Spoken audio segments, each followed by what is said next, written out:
She's 5 years old and she's living with cerebral palsy.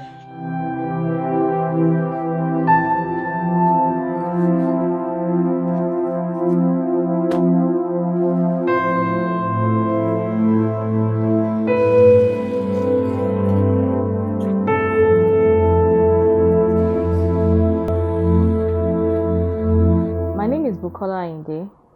I am Oluwalonimi's mom. I want to tell you a little bit about cerebral palsy and a lot about my daughter.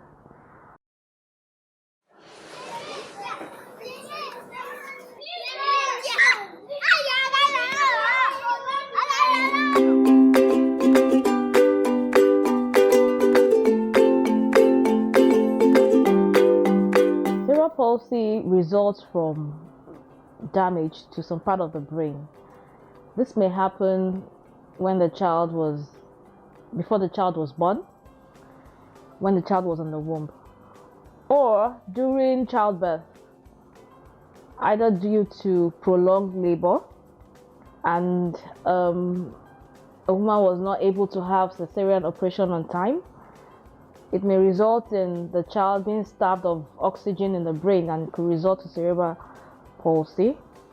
And it could also be within the first few years of a child's life.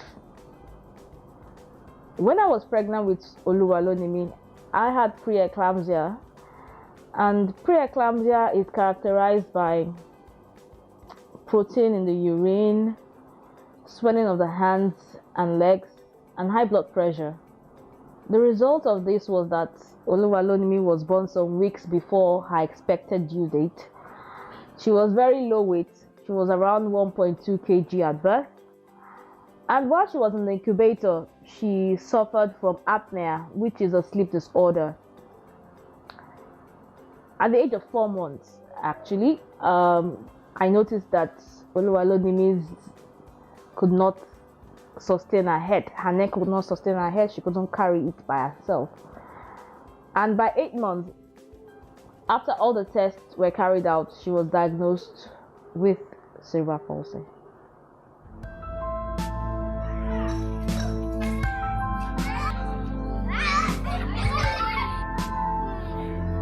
Cerebral palsy is a movement disorder because it affects the part of the brain that controls the muscles. We need our muscles to eat, smile, sit, stand up, and even poo. However, cerebral palsy appears differently in each case. For some children, it affects the hands. For some, it affects the legs. Some other children, it affects the speech and different other parts of the body that requires the use of our muscles. For Oluwalonimi, it affected her upper trunk, which includes her hands, neck control, and speech.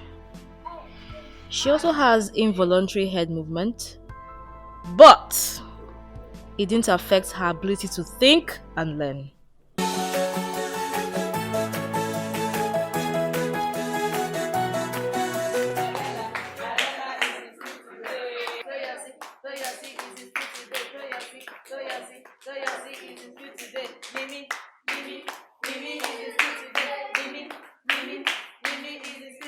Prior to meeting Mimi, as I wasn't that familiar with cerebral palsy, I tried to have an open mind.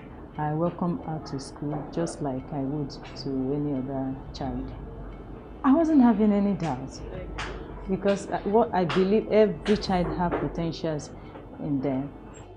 I can remember I observed, I assessed her as well to give me a starting point on how to work with her, and she has really come a long way. And she's always eager to participate in the class, and all the other children as well respond positively well to her.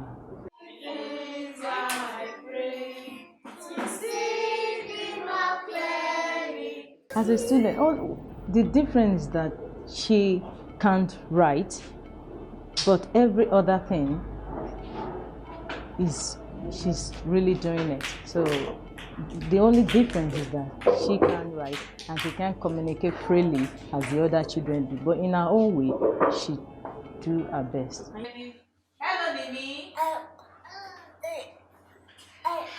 How are you doing today? Very good. Can you tell us the 8th planet?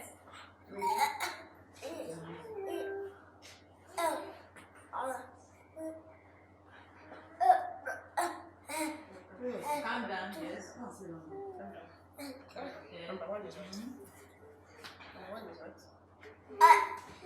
Okay. Mercury, very good. Venus, Earth, Mars, Jupiter, Saturn, Uranus, Neptune. Let's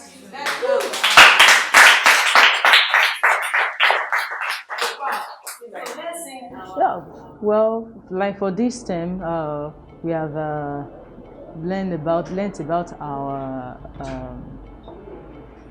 We've introduced her to noun, and she's able to tell you what a noun is. She's able to tell you the names. The noun is the name of a person, animal, place, or thing, and she also knows the difference between place, animals, names of the person, and things around her. She can count backward from 100 to 1. If I allowed her, she can go on with it up to 200. But to follow the normal curriculum, she can count from 100 to 1. Yeah. She can do addition. She also knows her tens and units. She can add and subtract up to 20. She knows number facts, as in addition facts, subtraction facts. When you ask her, she will take her time to tell you in her own way. Who do we use it for?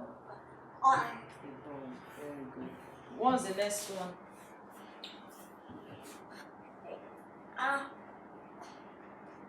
Louder.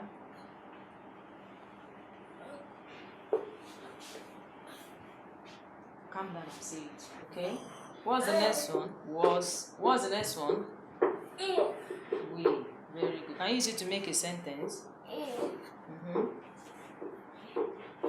Can you use it to make a sentence quickly?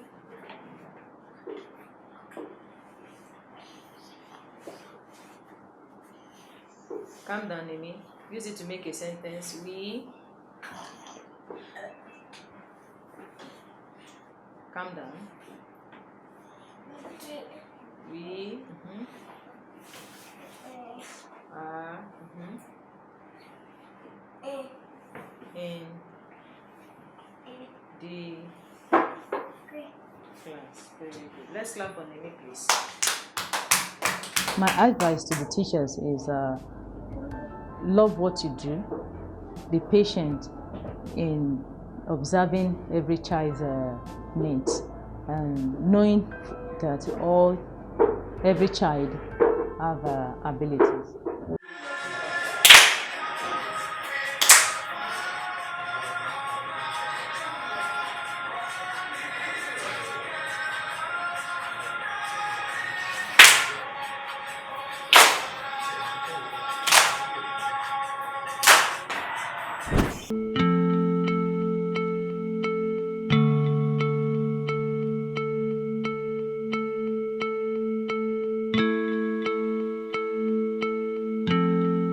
Nimi is like every and any other child that I've come across over my years of teaching, and I believe that children should have access to a very good standard of education. All children should have access to a very good standard of education. So there was no way I was going to turn Nimi down.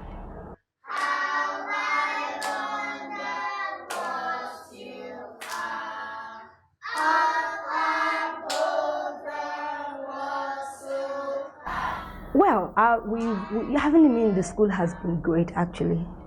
It has been great. The values, that we hold very dear in this school are respect, diversity, partnership, empowerment, and excellence. And so all those values come into play, working with somebody like Nimi, and in fact working in a school, because our role here is to empower and enable all children. Having children with various abilities and talents in the school has only enhanced what we do in the school. As a school, we have all learned, to be patient with one another, to be accepting of difference. We celebrate difference rather than, shy away from it. And so in the children, I've seen that, they're very patient when it comes to Nimi. They're very encouraging. And this, basically empowers, the child when she notices that, everybody's for her. She's encouraged and she wants to do more. She wants to show she's a part of the group. And, so having her here has been great.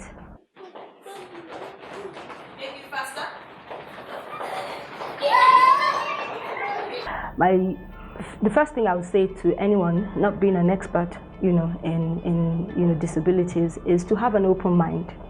Have an open mind. Have an open door policy. Because every child deserves a chance. Every child is a treasure. Every child was born, to fulfill destiny here on earth. And so I'll ask other school owners to have an open mind, get trained. There's access to information is out there. All we have to do is go and look for it.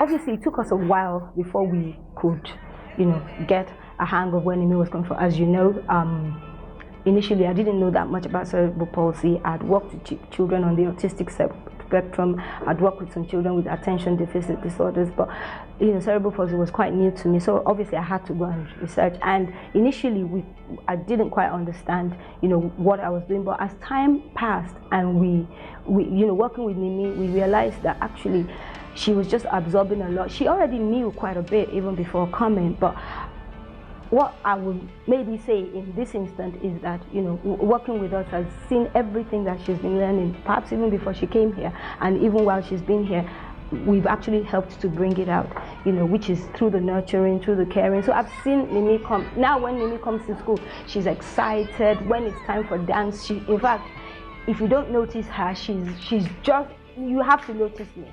You understand? So she would do something to make sure. So her confidence has grown. Her confidence goes. If I haven't said hello, she would make sure she does something to make sure I notice her and say hello, and she would say hello back. So her, most importantly, I think for me, is her confidence and her ability to relate with the other children. When they come near her, she looks them in the eye, they look her in the eye. So eye contact is very good. It's been great. It's been great. I've seen a lot of progress in Nimi. After we received Oluwalonimi's diagnosis, we were told that she will never be able to talk, walk, do things for herself, or even reason like other children. We were devastated.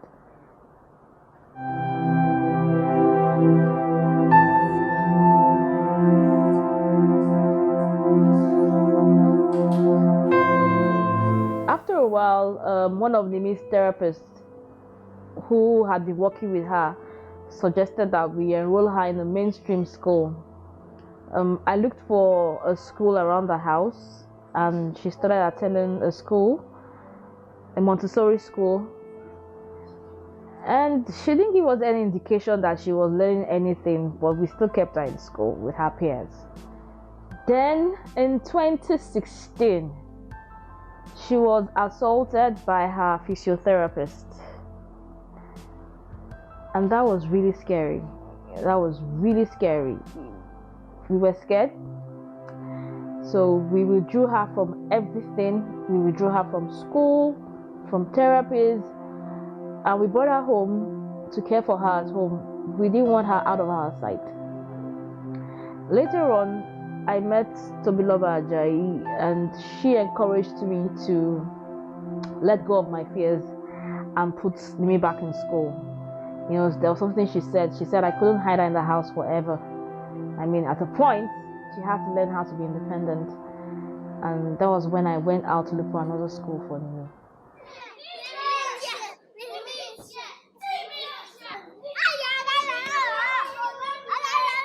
The first day Nimi will start in her new school, the children in her school gave her a welcome card. I mean, that was really cool. The proprietress, teachers, and children were welcoming. And today, Nimi is doing so well in school. I am really thankful. She has surpassed even my expectation of the things that I thought she would do in school at her age. I'm truly happy. You know, she even takes part in extracurricular activities like dancing. And for me, it doesn't matter if she's not doing it as well as other kids. As long as she's taking part, she could even be in the cheerleading group, you know. For me, that is inclusive education in the true sense of it. And I see the benefits in Oluwalonimi every single day. When I learned about it, it was just a period of giving a rest to my fear, because I mean, initially, during the pregnancy, I've already subscribed to a magazine that gives the weekly progress of the child, you know, till the time of the birth. And, you know, when Oluwalonimi was born, she, at a point in time, you know, you'll find out that she will just be feasting her hands. So I've suspected that there is a problem at hand. So when I heard about it, it's just putting a rest to the whole thing, and life continues. In all things, we give thanks to God, and we say with God all things are possible. So that's just my hope. I know that He has been doing it, and He will perfect His work. My dream for Oluwalonimi is to be able to bring out the ability in her. Someone said disability is disability. So there is ability in Oluwalonimi. My dream is that she'll be able to recognize it, she'll be able to make use of it, and to progress in life through that. Don't be discouraged. God knows what He's doing. God cannot give without backing. So in all things, just give thanks to God and be focused. The Lord that has given you the child will take care of the child and all things that surrounds the growth of the child. Apart from Nimi having cerebral palsy and doing lots of therapy, she's just like any other kid. She loves to watch TV, play football, swim, eat spaghetti and sausage. Her best snack is cake, and she drinks lots of water. Yeah, she does.